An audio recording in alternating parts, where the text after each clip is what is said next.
శ్రీకాకుళం. ఎలా ఉంది అసలు జగన్ పాలన? పర్లేదని అనుకుంటున్నాం మేమైతే. శ్రీకాకుళంలో బాగుంది. అక్కడ మిగతా స్టేట్లలో అవన్నీ నేను చెప్పలేదు. నా అభిప్రాయం అయితే బాగుందని నేను అనుకుంటున్నాను. అన్ని పథకాలు అర్హత ఉన్న వాళ్ళు ప్రతి ఒక్కరికి వస్తుంది. అర్హత లేని వాళ్ళకి వస్తుంది. అర్హత లేదంటే వాళ్ళకి సంబంధించినంత వరకు వస్తాయి. అన్నీ రావు కదా, ఎవరికైనా అన్నీ రావు. జాబ్స్ ఇస్తారు ఇస్తారా? నాకైతే ఒకటి నచ్చింది, కరప్షన్ తగ్గిందని నేను అనుకుంటున్నాను.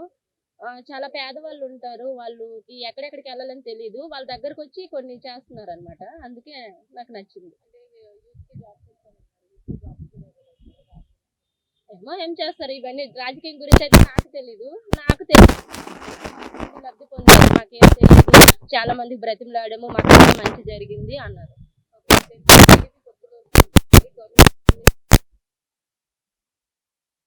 తెలీదండి వాళ్ళ గురించి. మళ్ళీ జగన్ వస్తే ఏపీ పరిస్థితి అలానే ఉంటుంది. నా కుటుంబ సభ్యులు అలా ఫీల్ అవుతున్నారు నాకు తెలిసినంత వరకు.